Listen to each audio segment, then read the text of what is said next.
Amados em Cristo, hoje iremos refletir sobre o limite de vida em união com outras pessoas que se identificam como cristãos, relacionando isso ainda ao pedido de unidade dos cristãos feito por Jesus em sua oração sacerdotal. Vejamos o que diz em Tiago, capítulo 4, versículos 8 a 10, sobre como devemos nos comportar quando as coisas não estão bem. Cheguem perto de Deus, e Ele se chegará a vocês. Limpem as mãos, pecadores. E vocês que são indecisos, purifiquem o coração. Reconheçam a sua miséria, lamentem e chorem. Que o riso de vocês se transforme em pranto, e que a alegria de vocês se transforme em tristeza. Humilhem-se diante do Senhor, e Ele os exaltará.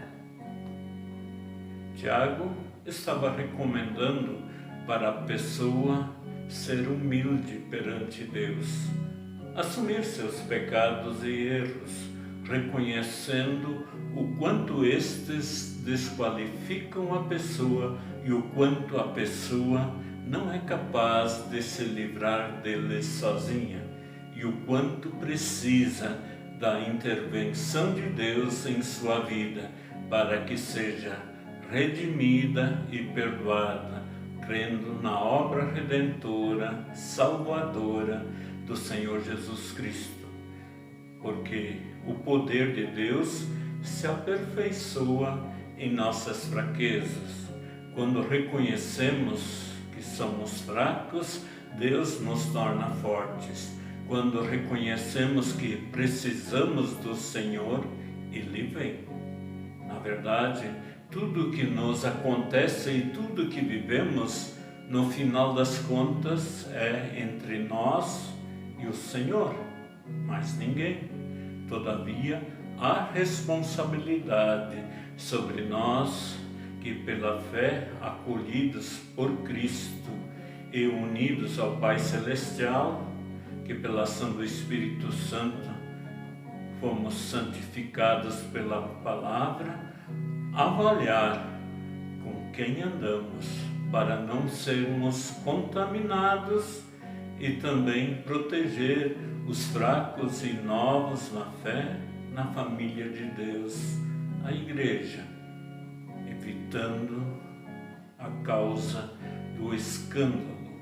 Conforme Paulo escreveu em 1 Coríntios capítulo 5, versículos 6 a 8, onde ele afirma que precisamos evitar o fermento velho, ou seja, evitar aqueles que se identificam como cristãos, mas continuam presos ao pecado, levedem, consequentemente, assim, toda a massa, ou seja, arruinem toda a família de Deus, a igreja.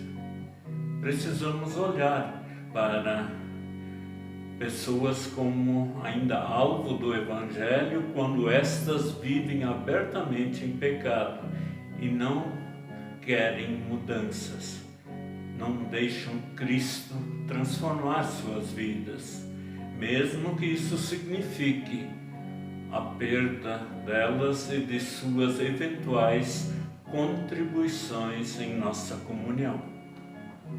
Os valores espirituais de santidade precisam ser mais importantes que os valores seculares. Precisamos contrapor o erro, priorizar a qualidade do caráter das pessoas que estão dentro de nossas igrejas, ao redor de nós, e não a quantidade de pessoas na igreja ou em volta de nós.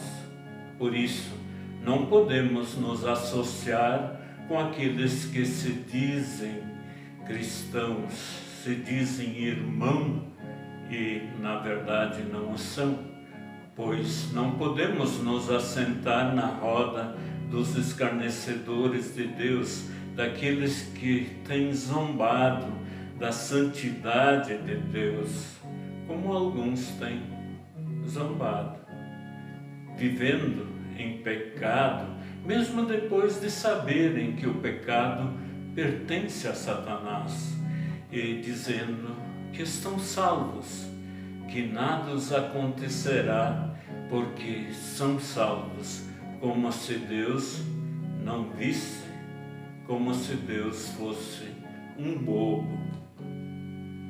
Reparem nas palavras de 1 Pedro, capítulo 1, 13 a 16. Por isso, preparando o seu entendimento, sejam sóbrios e esperem inteiramente na graça que lhes está sendo trazida na revelação de Jesus Cristo. Como filhos obedientes, não vivam conforme as paixões que vocês tinham anteriormente, quando ainda estavam na ignorância. Pelo contrário, assim como é santo aquele que os chamou, sejam santos vocês também em tudo o que fizerem, porque está escrito: sejam santos, porque eu sou santo. Amados, é por essa unidade que Jesus ora ao Pai. Ele quer a união dos cristãos nele, o Senhor da graça, e em consequência a nossa união com o amado Pai Celestial, santificados na palavra pela obra do Espírito Santo. Vejam ainda as palavras do Salmo 1, de versículos 1 a 3, onde diz: Bem-aventurado é aquele que não anda no conselho dos ímpios, não se detém no caminho dos pecadores, e nem se assenta na roda dos escarnecedores. Pelo contrário, o seu prazer está na lei do Senhor, e na sua lei medita de dia e de noite. Ele é como árvore plantada junto a uma corrente de águas, que no devido tempo dá o seu fruto e cuja folhagem não murcha, e tudo o que ele faz será bem-sucedido. Apeguemo-nos assim, portanto, à palavra de Deus, como também vamos cantar agora.